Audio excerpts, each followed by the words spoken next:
I greet you all in the name of my Lord and Savior Jesus Christ. உங்கள் யாவரையும் கர்த்தராகிய இயேசு கிறிஸ்துவின் மகிமை உள்ள நாமத்தினாலே நான் வாழ்த்தி வரவேற்கிறேன். So mostly, most of us, we know most. நம்ம அநேகருக்கு வேதத்தின் அநேக பாகங்களை நம்ம பகுதியிலே நாம் அறிந்தவர்களாய் இருக்கிறோம். We listen to more messages in a day, around 10 to 15 messages through social media. இந்த வலைத்தளங்கள் மூலமாக நம்ம அநேக செய்திகள் சாட்சிகளை எல்லாம் நம்ம கேட்டுக்கொண்டு தான் இருக்கிறோம். But still what we can see is, ஆனாலும் நம்ம என்ன செய்கிறோம் என்றால், the joy that is in us is not permanent. ஆனால் நம்மில் இருக்கிற சந்தோஷம் நிலைத்திராததாய் இருக்கிறது. We are controlled by external circumstances that is with around us. நம்மிலே நம்மை சூழ்ந்திருக்கிற எங்களுக்குள்ளாக நாம உட்படுத்தப்படுகிறவர்களாய் இருக்கிறோம். We are very happy when we are in the church.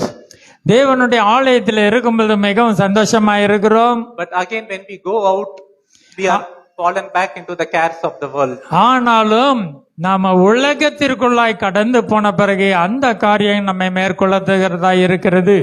Wanted to show you from the Bible. வேதத்திலிருந்து சில காரியங்களை காண்பிக்கும்படி வந்திருக்கிறேன். Where our true happiness, where our true joy should be. எங்கே நம்முடைய சந்தோஷம் மகிழ்ச்சி உண்டாய் இருக்கிறது என்பதை நம்ம பார்க்க போகிறோம். The joy that gives us a complete satisfaction. அந்த சந்தோஷம் நமக்கு முழு நிறைவை கொடுக்கிறதா இருக்கிறது. The joy that gives rest for our souls. நம்முடைய ஆத்மாவுக்கு அந்த சந்தோஷம் ஒரு இளைப்பாறுதலை தருகிறதா இருக்கிறது. Where no external circumstances can take that happiness from us. இந்த நிலைமையிலே எந்த ஒரு சூழ்நிலை காரியங்களும் நம்மில் இருக்கிற மகிழ்ச்சியும் சந்தோஷத்தையும் ஆனந்தத்தையும் அது எடுக்க முடியாததாய் இருக்கும் என்பதை நம்ம பார்க்க முடியும். Wanted to show you from the Bible what Jesus says that our happiness should rest on. நம்முடைய சந்தோஷம் சமாதானம் எதை சார்ந்ததா இருக்க வேண்டும் என்று இயேசு சொல்லுகிறார். We'll read Luke chapter 10 verse 9. லூக்கா 10ஆம் அதிகாரம் 9ஆம் வசனம் இவ்விதமாய் சொல்லுகிறது. Jesus sends out the 72 disciples into the towns. இயேசு 70 சீஷர்களை அந்த பட்டணங்களுக்குள்ளாய் அனுப்பினார். He sends them before where he wanted to go. இயேசு தமக்கு முன்பாக அவர்களை எல்லாம் அங்கே அனுப்பி இருந்தார். He said to them, heal the sick in it. இயேசு சொன்னார், பிணியாளிகளை சுத்தமாக்கி, and say to them, the kingdom of God has come near to you. அவர்களுக்கு தேவனுடைய ராஜ்யம் சமீபமாய் வந்திருக்கிறது என்று சொல்லுங்கள் என்று சொல்லிக் கொடுத்தார். Further, Luke 10:17 to 20 says like that. லூக்கா முதல் 20 விதமாய் சொல்லுகிறது. They all came back very happily. அவர்கள் எல்லாரும் திரும்பி சந்தோஷத்தோடு வந்தார்கள். The Bible says the 72 returned with joy. 70 பேரும் சந்தோஷத்தோடு திரும்பி வந்தார்கள்.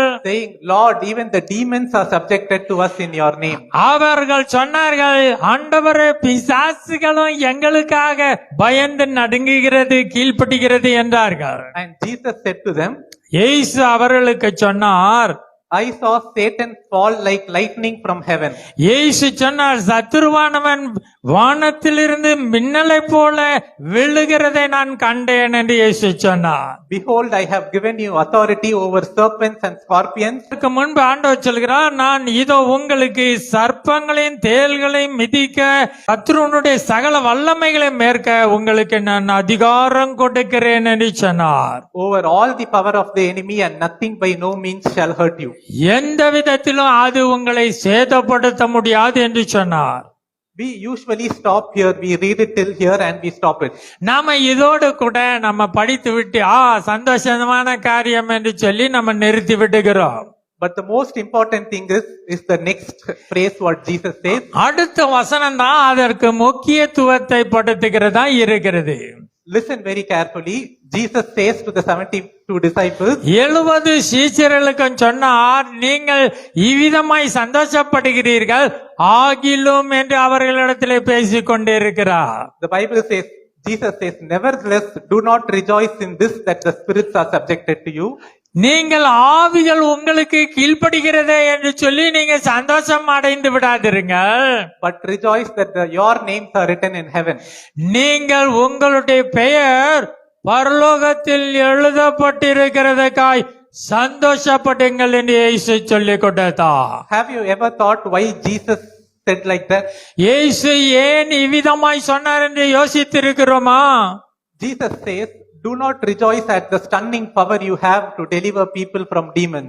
நீங்கள் உங்களுக்கு இருக்கிற வல்லமை, பிசாசின் பிடியில் இருந்தவர்களை விடுதலையாக்க என்னால் முடிகிறது, என்னால் சாதிக்க முடிகிறது என்கிற இந்த சந்தோஷத்திலே நீங்கள் நிற்காதிருங்கள்.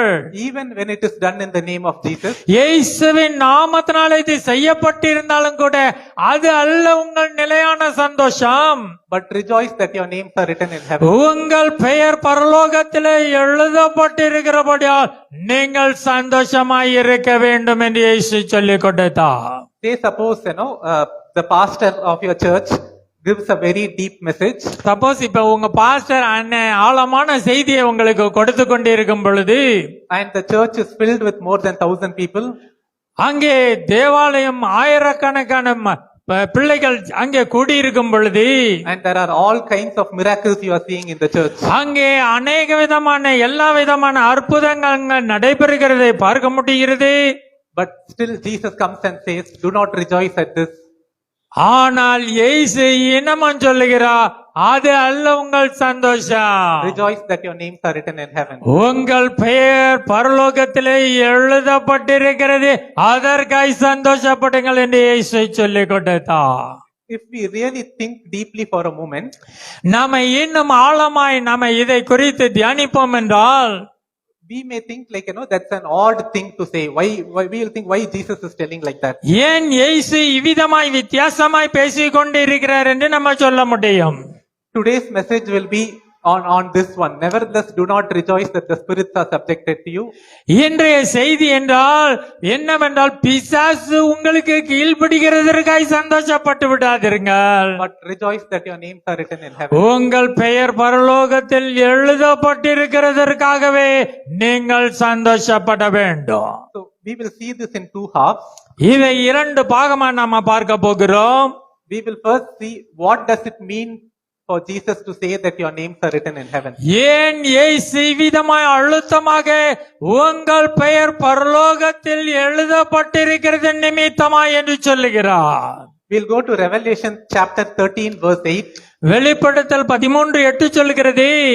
Apostle John tells us, இங்கே அப்போஸ்தலர் யோவான் இவ்விதமாய் சொல்லுகிறார், the names are written in heaven even before the foundation of the world. உலக தோற்றத்திற்கு முன்பாகவே உங்கள் பெயர் பரலோக ஜீவ புத்தகத்தில் எழுதப்பட்டதாய் இருக்கிறது என்று சொல்லுகிறார். We also see that there is a book அங்கே ஒரு புத்தகம் இருக்கிறது, where the names are written, அங்க பெயர்கள் எழுதப்பட்டு இருக்கிறது. and the book is called as அந்த புத்தகத்திற்கு பெயர் என்ன? the book of the life of the Lamb who was slain. அங்கே ஜீவ புத்தகம், அடிக்கப்பட்ட ஆட்டுக்குட்டியானவருடைய ஜீவ புத்தகம் என்று எழுதி இருக்கிறது. In other words, மற்றொரு வார்த்தையாக it is called the book of the salvation. அது ரட்சிப்பின் புத்தகம் என்று எழுதப்பட்டிருக்கிறது. It is the book of the redeemed.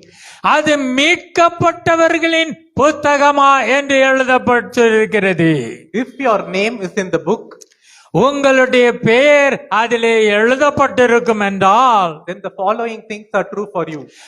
அங்கே தொடர்ச்சியாய் சொல்லப்பட்டிருக்கிற எல்லாம் அது நிச்சயமாய் உங்களுக்கு என்று எழுதப்பட்டதாய், அது சொல்லப்பட்டதாய் இருக்கிறது.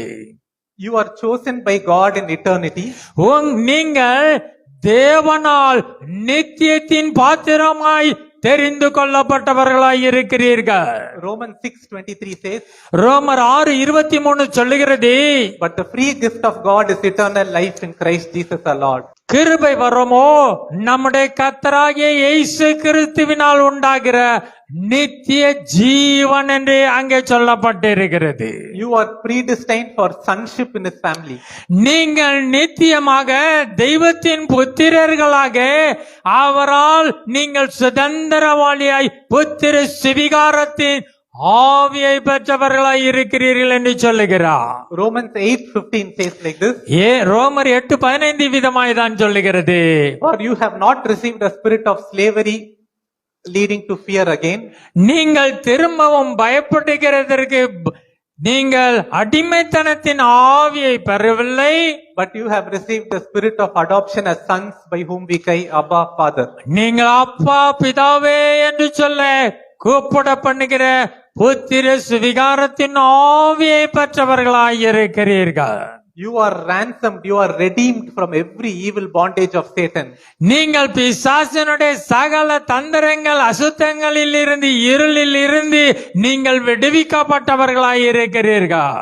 Revelation 5:9 says, வெளிப்படுத்தல் 5:9 சொல்லுகிறது, and they sang a new song saying, worthy are you. அங்கே அவர்கள் புதிய பாடலை பாடிக்கொண்டிருக்கிறார்கள்.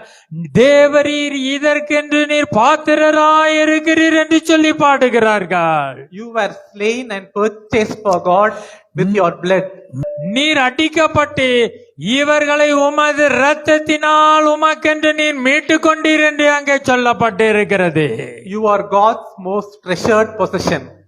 நீங்கள் தேவனுடைய மிக மகிமையான சொத்தாய் நீங்கள் இருக்கிறீர்கள்.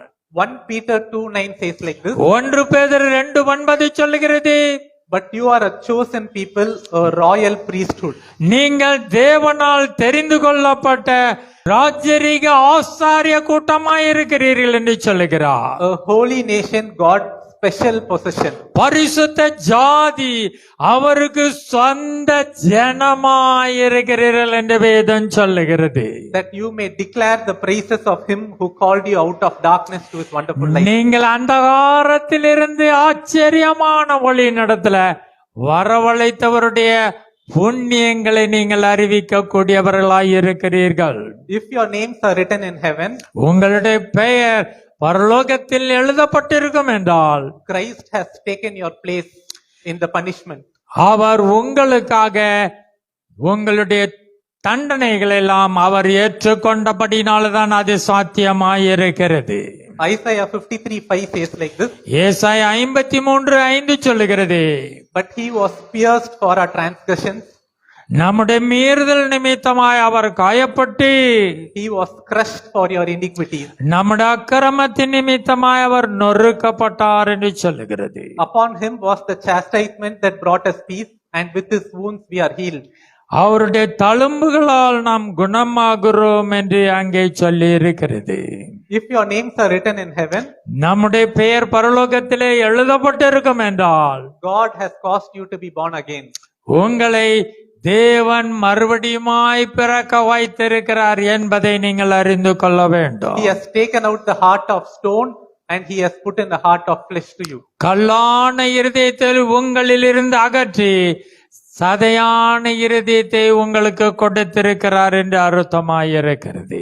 Ezekiel 36:25-27 says like this, எசேக்கியேல் 36:26 முதல் 27 வரை சொல்லுகிறது, and I will give you a new heart and a new spirit, உங்களுக்கு நான் நவமான இருதயத்தை கொடுத்து உள்ளத்திலே புதியதான ஆவியை கட்டளையிட்டு, and I will remove the heart of stone and will give you a heart of flesh. கல்லான இருதயத்தை உங்களில் இருந்து எடுத்து சதையான இருதயத்தை உங்களுக்கு கொடுப்பேன் என்று சொல்லுகிறார். And I will put my spirit within you, என் ஆவியை உங்களுக்குள்ளாய் வைத்து and will make you to walk in my statutes. என்னுடைய கட்டளைகளில் நடக்க என்னுடைய நியாயங்களை கை கொள்ளவும் பண்ணுவேன் என்று ஆண்டவர் சொல்லுகிறார். If your names are written in heaven, உங்களுடைய பெயர் பரலோகத்திலே எழுதப்பட்டிருப்பது உண்மையானால், he has made you alive in Christ Jesus, இயேசுவோடு கூட உங்களையும் உயிரோடு கூட எழுப்பி வைத்தவராயிருக்கிறார். and has given you the gift of repentance and faith. அது உங்களுக்கு அந்த மனம் திரும்பதலையும் விசுவாசத்தின் மார்க்கத்தையும் அவர் உங்களுக்கு அருளினவராயிருக்கிறார். Ephesians 2:4 says like this, எபேசியர் 2:4 விதமாய் சொல்லுகிறது, but God being rich in mercy, தேவனோ இரக்கத்தில் ஐஸ்வர்யமா உள்ளவராய், because of the great love with which he has loved us, நம்மிலே அன்பு கூர்ந்து தம்முடைய அன்பினாலே, even when we were dead in our trespasses, he made us alive together in Christ. You have been saved by his grace. அக்கிரமங்களில் மரித்தவர்களாய் இருந்த நம்மை கிறிஸ்துவோடு கூட உயிர்ப்பித்து கிருபையினாலே ரட்சிக்கப்பட்டிருக்கிறீர்கள் என்று சொல்லுகிறார். If your names are written in heaven, உங்களுடைய பெயர் பரலோகத்திலே எழுதப்பட்டிருப்பது உண்மை என்றால் then you have been forgiven for all your sins and you are declared innocent before God. உங்களை பாவமற அவர் கழுவி உங்களை பரிசுத்த கூட்டமாய் அவர் உங்களை நிறுத்தி வைத்திருக்கிறார் என்று சொல்லுகிறார். Colossians 1:21-22 says like this. கொலோசேர் 1:21-22 இவ்விதமாய் சொல்லுகிறது. And although you were formerly alienated and hostile in mind, முன்னே அந்நியராய் துர்க்கிரியையினாலே சத்துருக்களாய் மனதிலே இருந்த பொழுது கூட yet he has now reconciled you in his fleshy body உங்களை பரிசுத்த குற்றமற்றவர்களாய் through his death in order to present you holy and blameless. அவருடைய மாம்சத்திலே அடைந்த மரணத்தினாலே நிறுத்திக் கொள்ள அவர் சித்தம் கொண்டார். If your names are written in heaven, தேவனுடைய ராஜ்யத்திலே உங்களுடைய பெயர் எழுதப்பட்டிருக்கும் என்றால் you are forever rescued from the terrors of hell. நீங்கள் அந்த நித்திய நரக ஆக்கினை பயத்தினின்று நீங்கள் விடுவிக்கப்பட்டவர்களாகவும் இருக்கிறீர்கள். Colossians 1:13-14 says like this. கொலோசேர் 1:13-14 இவ்விதமாய் சொல்லுகிறது. He has delivered us from the domain of darkness இருளின் அந்தகாரத்திலிருந்து நம்மை விடுதலையாக்கி and transferred into the kingdom of his beloved Son, அவருடைய அன்பின் குமாரனுடைய ராஜ்யத்துக்கு உட்படுத்தினவராய் இருக்கிறார். in whom we have redemption and forgiveness of sin. அவருக்குள்ளாய் நமக்கு பாவ மன்னிப்பாகிய மீட்பு உண்டாயிருக்கிறது என்று அவருடைய இரத்தத்தினால் உண்டாயிருக்கிறது என்று சொல்லுகிறது. If your names are written in heaven, நம்முடைய பெயர் நிச்சயமாய் பரலோகத்திலே எழுதப்பட்டிருக்கும் என்றால் you stand righteous in the court of heaven, தேவனுடைய நியாயசனம் முன்பாக நாம் நீதிமான்களாய் நிற்க முடிகிறதாய் இருக்கிறது. and you have peace with God. அங்கே தேவனோடு கூட நமக்கு ஒரு சமாதானம் உண்டாயிருக்கிறது. If your names are written in heaven, தேவனுடைய ராஜ்யத்தில் நம்முடைய பெயர் புத்தகத்தில் எழுதப்பட்டிருக்கும் என்றால் he has adopted you as his own child, அவர் உங்களை புத்திர சுவிகாரராய் அவர் உங்களை சொந்த பிள்ளையாய் அவர் சேர்த்து கொண்டிருக்கிறார். and he has made you an heir of eternal life with inheritance of all the things that exist. தேவனோடு கூட நித்திய ராஜ்யத்திலே சகல மகிமையான ஆசீர்வாதங்களை சுதந்தரித்துக் கொள்ளும்படி அவர் முன் குறித்திருக்கிறார். Romans 8:17 says like this. ரோமர் 8:17 விதமாய் சொல்லுகிறது. And if we are children, then heirs of God, and we are fellow heirs with Christ. நாம் பிள்ளைகளானால் சுதந்திரருமாமே தேவனுடைய சுதந்திரரும் கிறிஸ்துவுக்கு உடன் சுதந்திரருமாமே என்று சொல்லுகிறார். If your names are written in heaven, நம்முடைய பெயர் பரலோகத்திலே எழுதப்பட்டிருக்கும் என்றால் he is omnipotently committed to holding on to you. அவர் தேவன் சர்வ வல்லமை உள்ள தேவனாய் சகலத்தையும் உடையவராய் உங்களை தமக்கென்று காத்துக் கொள்வதிலே அவர் நித்தியமாய் இருக்கிறார். So that nothing can separate you from the love of God. அவருடைய அன்பை விட்டு நம்மை பிரிக்க எதாலும் கூடாதபடி தேவன் நம்மை நிலைநிறுத்த வல்லவராயிருக்கிறார். Romans 8:35-38 reads like this. ரோமர் 8:35-38 வரை விதமாய் சொல்லுகிறது. Who shall separate us from the love of Christ? தேவனுடைய அன்பை விட்டு என்னை பிரிப்பது யார் என்று கேட்கிறார். Shall tribulation or distress or persecution or nakedness or danger or sword? உபத்திரவமோ வியாகுலமோ துன்பமோ பசியோ நிர்வாணமோ நாசமோசமோ பட்டயமோ என்னை பிரிக்க முடியுமா என்று சொல்லுகிறார். In all these things we are more than conquerors through him who loved us. இவை எல்லாவற்றிலும் நாம் நம்மில் அன்பு கூறுகிறவராலே முற்றிலும் ஜெயம் கொள்ளுகிறவர்களாயிருக்கிறோம். Neither death nor life nor angels nor things present, things to come, nothing can separate us from the love of God in Christ Jesus. மரணமானாலும் ஜீவனானாலும் தேவதூதரானாலும் அதிகாரங்களானாலும் வல்லமைகளானாலும் நிகழ்காரியம் வருங்காரியங்களானாலும் ஒன்றும் எங்களை கிறிஸ்துவின் அன்பை விட்டு பிரிக்க மாட்டாது என்று சொல்லுகிறார். If your names are written in heaven, தேவனுடைய ராஜ்யத்திலே நம்முடைய பெயர்கள் பதிக்கப்பட்டு எழுதப்பட்டிருக்கும் என்றால் he will make every pleasure and pain to work for your eternal good. எல்லா சோதனைகள் வேதனைகள் எல்லாம் உங்களை நித்திய ராஜ்யத்துக்கு நேராகவே கொண்டு செல்கிறதா இருக்கிறது என்பதை அறிந்திருக்க வேண்டும். In Romans 8:28 we read like this. ரோமர் 8:28 சொல்லுகிறது விதமாய், And we know that for all those who love God, all things work together for the good of they that love God. அன்றியும் அவருடைய தீர்மானத்தின்படி அழைக்கப்பட்டவர்களாய் தேவனிடத்தில் அன்பு கூறுகிறவர்களுக்கு சகலமும் நன்மைக்கு ஏதுவாகவே நடைபெறுகிறது. He will lead you in the path of righteousness for his name's sake. தேவன் உங்களை நீதியின் பாதையிலே தம்முடைய நாமத்தின் நிமித்தமே நடத்த வல்லவராயிருக்கிறார். He will bring you safely to his eternal kingdom. அவர் நம்மை பாதுகாப்பாக நித்திய ராஜ்யத்துக்கென்று தம்முடைய ராஜ்யத்துக்கென்று கொண்டு சேர்க்க வல்லவராயிருக்கிறார். And he'll present you blameless before the throne of his glory. அங்கே மகிமையின் சிங்காசனத்தின் முன்பு நம்மை குற்றமற்றவர்களாய் கரை திரை பிழை இல்லாதவர்களாய் நிறுத்த அவர் வல்லவராயிருக்கிறார் என்று வேதம் சொல்லுகிறது. 2 Timothy 4:18 says like this. 2 தீமோத்தேயு 4:18 விதமாய் சொல்லுகிறது, The Lord will rescue me from every evil deed and bring me safely into his heavenly kingdom. கர்த்தர் எல்லா தீமையினின்று என்னை ரட்சித்து தம்முடைய பரம ராஜ்யத்தை அடையும்படி காப்பாற்றுவார் என்று சொல்லுகிறது. If your names are written in heaven, நம்முடைய பெயர்கள் ஜீவ புத்தகத்திலே எழுதப்பட்டிருப்பது நிச்சயம் என்றால், he will grant you to see the glory of Christ and to be changed in his own likeness. கிறிஸ்துவினுடைய மகிமையை நாம் காண்பதோடு கூட அந்த மகிமைக்கு ஒப்பான மகிமைக்குள்ளாய் நாம் பிரவேசிக்கிற பாக்கியத்துக்குள்ளாய் இருக்கிறோம் என்று சொல்லுகிறது. 1 John 3:2 says like this. 1 யோவான் 2:2 இவ்விதமாய் சொல்லுகிறது, Beloved, we are God's children now, பிரியமானவர்களே, இப்பொழுது தேவனுடைய பிள்ளைகளாய் இருக்கிறோம். and what we will be has not yet appeared, இனி எவ்விதமாய் இருப்போம் என்று இன்னும் வெளிப்படவில்லை. but we know that when he comes we will be like him. ஆகிலும் அவர் வெளிப்படும் பொழுது அவர் இருக்கிற வண்ணமாகவே நாம் அவரை தரிசிப்பதினால் அவருக்கு ஒப்பாக இருப்போம் என்று சொல்லுகிறார். If your names are written in heaven, நம்முடைய பெயர் பரலோகத்திலே எழுதப்பட்டிருப்பது உண்மை என்றால், he will give you a new glorious body for the enjoyment of the endless things that is going to come.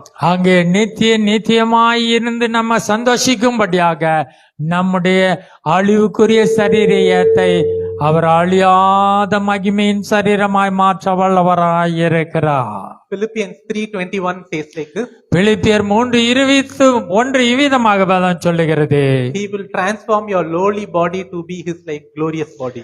அவர் அற்பமான நம்முடைய சரீரத்தை தம்முடைய மகிமையுள்ள சரீரத்துக்கு ஒப்பாக மறுரூபப்படுத்துவார் என்று சொல்லி இருக்கிறது. If your names are written in heaven, நம்முடைய பெயர் பரலோகத்தில் எழுதப்பட்டிருப்பதென்றால், he will make you to sit with him on his throne and share the universal rule. பாருங்க, அவரோடு கூட சிங்காசனத்துல நாம வெற்றிருந்து அவரோடு கூட நாம் சகலத்தை ஆளுகை செய்கிறவர்களாய் இருப்போம் என்று சொல்லுகிறார். Revelation 3:21 says like this. வெளிப்படுத்தல் 3:21 விதமாய் சொல்லுகிறது, To him who overcomes I will grant to sit with me on my throne. நான் ஜெயங்கொண்டு என் பிதாவினுடைய சிங்காசனத்தில் உட்கார்ந்தது போல ஜெயங்கொள்ளுகிறவனவனோ அவனும் என்னுடைய சிங்காசனத்திலே என்னோடு கூட உட்காரும்படி அருள் செய்வேன் என்று சொல்லுகிறார். Finally, like if your names are written in heaven, நம்முடைய கடைசியாய் நம்முடைய பெயர்கள் பரலோகத்திலே எழுதப்பட்டிருக்கும் என்றால், he will give access to the very presence of God. தேவன் தம்முடைய மகிமையின் பிரசன்னத்துக்குள்ளாய் நம்மை வழி நடத்த அவர் வல்லவராய் இருக்கிறார். Where there will be fullness of joy and pleasure. அங்கே அவருடைய சமூகத்திலே நித்திய பரிபூரண ஆனந்தம் உண்டாயிருக்கிற இடத்திற்குள்ளாய் நம்மை கொண்டு செல்வார். Psalm 16:11 says like this. சங்கீதம் 16:11 இவ்விதமாய் சொல்லுகிறது, You will make known to me the path of life. ஜீவ மார்க்கத்தை எனக்கு தெரியப்படுத்தினீர். In your presence there is fullness of joy. உம்முடைய சமூகத்திலே பரிபூரண ஆனந்தமும், At your right hand there are pleasures forever. உம்முடைய வலது பாரிசத்திலே நித்திய பேரின்பமும் உண்டாயிருக்கிறது என்று சொல்லுகிறார். This is what it means if your names are written in heaven. இதுதான் இவ்வளவு பாக்கியங்கள் யாருக்கு? நம்முடைய பெயர்கள் பரலோகத்திலே எழுதப்பட்டிருக்கும் என்கிற நிச்சயம் உண்டாயிருந்தால் எவ்வளவு பாக்கியம் நமக்குரியதாய் இருக்கிறது. ஆமென். We have not worked for these, but it is the eternal gift of God for us. இந்த மகிமைக்கு என்று நாம பாத்திரவான்கள் ஆகும்படி நாம ஏதோ ஒன்னும் உழைச்சி கிளச்சி சம்பாதிக்கவில்லை. இது தேவனால் நமக்கு அருள் செய்யப்பட்டதாய் இருக்கிறது. Now again let us go back to Luke 10. மறுபடியும் லூக்கா 10ஆம் அதிகாரத்துக்கு நம்ம கடந்து சொல்லுவோம். Now when the 72 has come back rejoicing that the powers of darkness, powers of evil, all the demonic powers are destroyed. இங்கே 70 பேரும் சந்தோஷத்தோட திரும்ப வந்து பிசாசுகளும் எங்களுக்கு கீழ்ப்படுகிறதே, வல்லமைகள் எல்லாம் கீழ்ப்படுகிறதே, எங்களுக்கு இவ்வளவு அதிகாரம் இருக்கிறது என்று சந்தோஷப்பட்ட பொழுது Jesus says, do not rejoice at this, but rejoice that your names are written in heaven. இவைகளுக்காக நீங்க சந்தோஷப்படாதிருங்க, உங்கள் பெயர் பரலோகத்தில் எழுதப்பட்டிருக்கிறதற்காகவே சந்தோஷப்படுங்கள் என்று சொல்லிக் கொடுத்தார். You know, have we ever thought why Jesus should say like this? ஏன் இயேசு விதமாய் சொல்லிக் கொடுத்தார்? You know, we can't assume that Jesus was completely prohibiting them to be happy. இயேசு சந்தோஷப்படாதீங்கன்னு சொல்றாருன்னு நம்ம நினைக்க வேண்டாம். Because in Luke 15, if we go to Luke 15, it says like this. லூக்கா 15 பார்க்கும்போது In verses 6, Jesus says that, when we get a lost sheep, we will be happy. 6ஆம் வசனத்துல அங்க சொல்கிறார், காணாமல் போன ஆட்டை கண்டுபிடித்த உடனே என்னோடு கூட நீங்க சந்தோஷப்படுங்கள் என்று தான் சொல்லுகிறார். Verse 9, a lost coin, Jesus says that when you find that, you will be very happy. அங்கே காணாமல் போன அந்த வெள்ளி காசை கண்டுபிடித்த உடனே அவள் என்னோடு கூட சந்தோஷப்படுங்கள் என்று சொல்வாள் அல்லவா என்று தான் அங்கே சொன்னார். லூக்கா 15:9 கூட. In verse 32, the parable of the prodigal son. லூக்கா 15:32 அந்த மனம் திரும்பின அந்த இளைய மைந்தனை குறித்து நம்ம பார்க்கும் பொழுது, it was fitting to celebrate and be glad that your brother was dead and now he is alive, because he is lost and now he was found. உன் சகோதரனாகிய இவன் மரித்தான், திரும்ப உயிர்த்தான், காணாமற் போனான், திரும்பவும் காணப்பட்டான், ஆனபடினாலே நாம் சந்தோஷப்பட்டு மகிழ்ச்சியாய் இருக்க வேண்டுமே என்று இயேசு சொன்னார். நம்ம சந்தோஷப்படணும் தான் இயேசு சொல்லுகிறார். So we can see that, so when God uses us to deliver people from, demonic powers, from, getting people to hell. நம்ம அநேகரை ஆத்துமாக்களை பாவத்தில் இருந்து பிசாசின் பிடியில் இருந்தெல்லாம் அவர்களை விடுதலையாக்கி கொண்டு வரும் பொழுது we should be happy that God is using us. நம்மை தேவன் இதற்கென்று ஒரு பாத்திரமா யூஸ் பண்ணுகிறார் என்று சொல்லி நாம சந்தோஷப்பட வேண்டியதுதான். So what Jesus exactly meant, nevertheless do not be happy in this, but rejoice that your names are written in heaven. ஆனால் இயேசு நீங்க அது சந்தோஷப்படாதீங்க ஏன் சொல்றேன்னா, அதை காட்டிலும் உங்கள் பெயர் பரலோகத்தில் எழுதியிருக்கிறபடி அந்த குறித்து மேன்மை பாராட்டி சந்தோஷப்படுங்கள் என்று தான் அங்கே சொல்லிக் கொடுக்கிறார். What actually Jesus was telling was that இயேசு அங்கே சொல்லிக் கொடுக்கிற காரியம் என்னவென்றால், we have to rejoice in our salvation. நாம் நம்முடைய பெயர்கள் பரலோகத்தில் எழுதப்பட்டு இவ்விதமாய் ஒரு ரட்சிப்பின் பாத்திரத்திற்குள்ளாய், இவ்விதமாய் நான் ஒரு ரட்சிப்புக்குள்ளாய் நான் வந்திருக்கிறேன் என்று சொல்லி இந்த ரட்சிப்பின் மேன்மை குறித்து நீங்கள் சந்தோஷப்படுங்கள் என்று சொல்லுகிறார். The foundation of our joy should be based on our salvation. நம்முடைய சந்தோஷம், நம்முடைய கொண்டாட்டம், ஆனந்தம் எல்லாம் நம்முடைய ரட்சிப்பின் அஸ்திபாரத்திலே இருக்கிறது என்பதை நாம் புரிந்து கொள்ள வேண்டும். We have to be more thrilled that we are saved more than anything else in the world. இந்த உலகத்திலே மற்ற எல்லா காரியத்திலே சந்தோஷப்படுகிறதை காத்திலும் இவ்வளவாய் தேவன் என்னை மகிமைக்கென்று என்னை ரட்சித்து மீட்டிருக்கிறாரே, அந்த ரட்சிப்பின் மேன்மையை குறித்து சந்தோஷப்பட வேண்டும். We have to be more thrilled that we are saved more than we are gifted.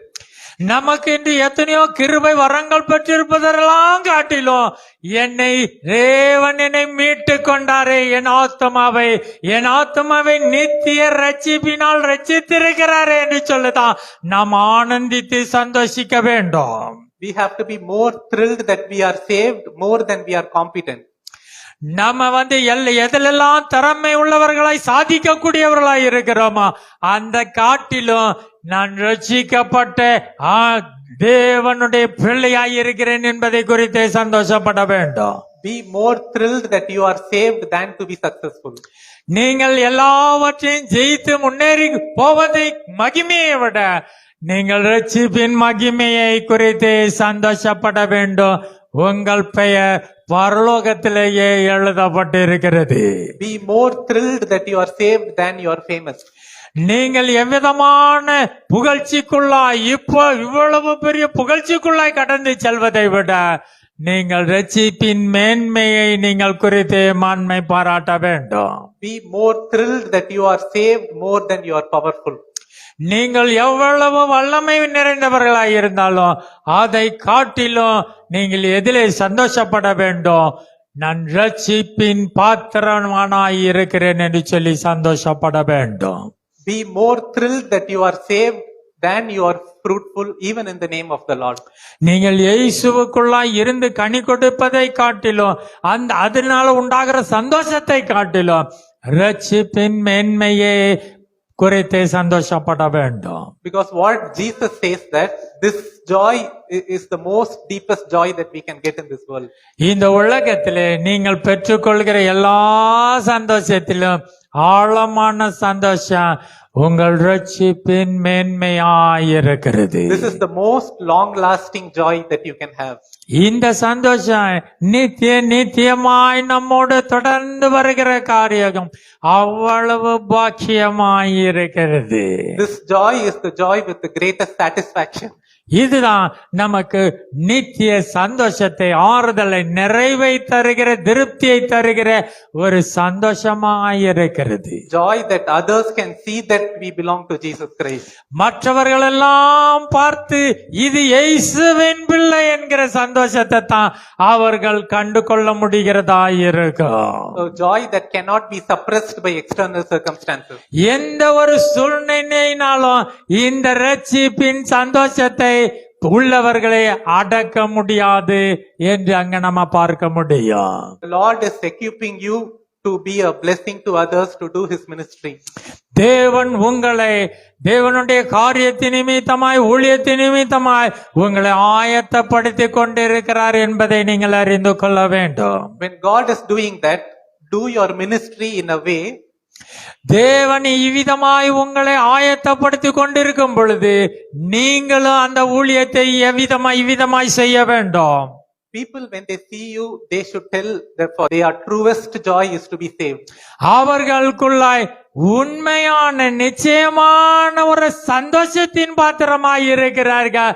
இவர்கள் ரட்சிப்பு கிறிஸ்துவினால் மீட்கப்பட்ட ஜனம் என்கிற அடையாளம் அங்கே காணப்பட வேண்டும். They are so others should give a testimony to you that they are so happy that their names are written in heaven more than anything else in the world. மற்றவர்கள் உங்களை குறித்து சொல்லும் பொழுது இவர்களுடைய பெயரெல்லாம் பரலோகத்திலே எழுதப்பட்ட பிள்ளைகள் என்று சொல்லக்கூடியவர்களை நீங்கள் சாட்சியாக இருக்க வேண்டும்.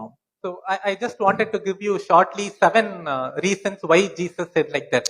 ஏன் இயேசு ஈவிதமாய் பேசினார் என்று சொல்லி 7 காரணங்களை குறித்து நான் சொல்ல விரும்புகிறேன். It will deliver you from pushing yourself to get the happiness. இந்த 7 காரியங்களும் உங்களை நீங்கள் போய் அந்த சந்தோஷத்தை எப்படி ஆகிலும் பெற்றுக்கொள்ள என்று முயற்சிக்காதபடி அது உங்களுக்கு உதவி செய்யும். If your ministry is not the overflow of joy in your salvation, உங்களுடைய ஊழியங்க இந்த ரட்சிப்பின் நிறைவு வழிந்தோடுகிறதா இராதிருக்கும் என்றால், then you will become desperate seeking for joy. நீங்கள் சந்தோஷத்தை தேடி அலைகிறவர்களாகவே இருப்பீர்கள். Second one, genuineness in Christ. இங்கே தேவனுக்குள்ளாய் ஒரு உத்தமமும் இருக்க வேண்டும்.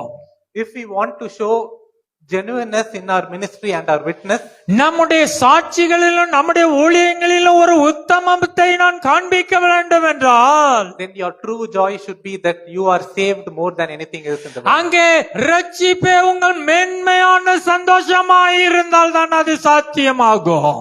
Third one, is zeal or passion towards your work in God. இந்த 3வது காரியம் என்னவென்றால் அந்த ரட்சிப்பின் மேன்மை சந்தோஷம் உங்களை இயேசுவுக்கென்று ஓடுகிறவர்களாய், இயேசுவுக்கென்று ஊழியம் செய்கிறவர்களாய் அது ஏவுகிறதாகவே இருக்கும். Revelation chapter 3 verse 15 says like this. வெளிப்படுத்தல் 1ஆம் அதிகாரம் இவ்விதமாய் சொல்லுகிறது. God talks to the church. தேவன் சபைக்கு பேசிக் கொண்டிருக்கிறார். I know your works, you are neither cold nor hot. உன் கிரியைகளை அறிந்திருக்கிறேன், நீ குளிரும் அல்ல அனலும் அல்ல. If your joy is not based on your salvation, உங்களுடைய சந்தோஷம் உங்களுடைய ரட்சிப்பின் மேல் இல்லாதிருக்கும் என்றால், then we will end up like this. இவ்விதமான குளிரும் அனலும் இல்லாத நிலைமைக்குள்ளாய் தான் கடந்து செல்ல வேண்டியிருக்கும். Fourth one, glory to God. 4வது காரியம், தேவனுக்கு மகிமைக்காய் அது கொடுக்கப்படுகிறது. If we are not most deeply satisfied in the God of our salvation, நம்மை ரட்சிப்பித்த தேவனுக்குள்ளாய் நாம் மகிழ்ச்சியாய் இல்லாமல் இருப்போம் என்றால், then there is no point in us going to preach Jesus, and there is nothing that what we are trying to prove. நம்மால் எதைத்தான் சாதித்து விளங்க பண்ண முடியும்? நம்மால் சரியான சாட்சியாகவே நிற்க முடியாது. So God will be most glorified in you when we are most satisfied in Him. தேவன் எப்பொழுது மகிமைப்படுவார் என்றால், நான் எவ்வளவாய் தேவனுக்குள்ளாய் ஆறுதல் அடைந்தவனா, எவ்வளவாய் திருப்தி அடைந்தவனா நான் இருக்கிறேனோ, இந்த ரட்சிப்பின் சந்தோஷத்துக்குள் இருக்கிறேனோ, அப்பொழுதுதான் தேவனும் அதிலே மகிமைப்படுகிறவராய் இருக்க முடியும். Fifth one, love in Jesus Christ. தேவனில் அன்பு கூறுகிற அந்த அன்பு உங்களுக்கு உண்டாகும். Revelation 2:4, Jesus speaks to the church. வெளிப்படுத்தல் 2:4 இவ்விதமாய் தான் சபைக்கு சொல்லுகிறது. But I have this against you, that you have abandoned the love you had at first. நீ ஆதியிலே கொண்டிருந்த அன்பை நீ விட்டு விட்டாய், அதிலே உன் பேரில் எனக்கு குறைவு உண்டாயிருக்கிறது என்று சொல்லுகிறார். If your ministry is not based on joy of your salvation, உங்களுடைய ஊழிய காரியங்கள், உங்களுடைய ஓட்டங்கள் எல்லாம் தேவனுடைய ரட்சிப்பை சார்ந்ததாய் இல்லாதிருக்கும் என்றால், then you will not be able to love your church members wholeheartedly. இங்கே தேவனுடைய பிள்ளைகளை நீங்கள் உங்களால் நேசிக்க, முழு மனதோடு நேசிக்க முடியாதவர்களாய் இருப்பீர்கள். The most important thing is facing death without fear. அங்கே மிகவும் முக்கியமான காரியம் என்னவென்றால், மரணத்தை பயமில்லாம சந்திக்க வேண்டி இருக்கிறது. பாருங்க, If our joy in God is not based on our salvation, உங்களுடைய சந்தோஷம் இயேசுவின் மீட்பின் மேலே, ரட்சிப்பின் மேலே இல்லாதிருக்கும் என்றால், we will approach our death with fear. நாம் மரணத்துக்கு முன்பு பயப்படுகிறவர்களாய் நிற்போம். We will be, as we approach our last days, we will be tormented at night. நம்முடைய மரணத்தை நோக்கி நாம் செல்லுகிற வேளையிலெல்லாம் நொறுக்கப்பட்டவர்களாய், வேதனை நிறைந்தவர்களாய் இருக்கிற சூழ்நிலை உண்டாகும். We will get a question, am I real? Is my salvation real? என்னுடைய நமக்குள்ளாய் ஒரு கேள்வி எழும்பி இருக்கும், என் ரட்சிப்பு சரியாய் இருக்கிறதா? Most of the believers have found more comfort in this verse, that your names are written in heaven during their last days, more than anything, any other verse in the Bible. அநேக தேவனுடைய தாசர்கள் எவ்விதமாய் சந்தோஷத்தை, தங்களுடைய முடிவின் நாட்களே தங்கள் ஓட்டத்தை சந்தோஷமாய் முடித்தார்கள் என்றால், இவ்விதமாய் தங்கள் ரட்சிப்பின் மேன்மை குறித்து சந்தோஷமாய் இருந்தபடியாலே. So your name is written in heaven. So this word has given comfort to most of the Christians during the last days than any other verses in the Bible. எல்லா வார்த்தைகளை விட இந்த வார்த்தைகள், இந்த ரட்சிப்பின் மேன்மை, இந்த ரட்சிப்பின் சந்தோஷம், இந்த வார்த்தைகள் தான் அநேக தேவனுடைய தாசர்களை தங்கள் ஓட்டத்தை சந்தோஷமாய் முடிக்க உதவியாய் இருந்தது. Because finally, when it comes towards the end, நீங்கள் கடைசி முடிவுக்குள்ளாய் வரும் பொழுது, it is not about the success of the ministry. நீங்கள் எவ்விதமான ஓட்டத்தை ஜெயமாய் ஓடினீர்களா என்பதை அது சார்ந்ததல்ல. It is about how much you enjoyed your God. நீங்கள் எவ்விதமாய் தேவனுக்குள்ளாய் மகிழ்ந்து களிக்கூர்ந்து இருப்பீர்கள் என்பதுதான் அங்கே விசேஷமான காரியமாய் இருக்கும். So finally, shame. கடைசியாக வெட்கத்துக்குரிய காரியத்தை குறித்து நம்ம பார்க்க முடியும். If your joy is based on the God of your salvation, then you will be able to meet Jesus without shame. நீங்கள் உங்கள் ரட்சிப்பின் மேன்மையிலே நீங்கள் சந்தோஷப்பட்டு மகிழ்கிற பிள்ளைகளாய் இருப்பீர்கள் என்றால் தேவனை வெட்கப்படாமல் சந்திக்கிறவர்களாய் இருப்பீர்கள். Because Jesus will ask you, what did you enjoy in this earth, in the life that I have given you?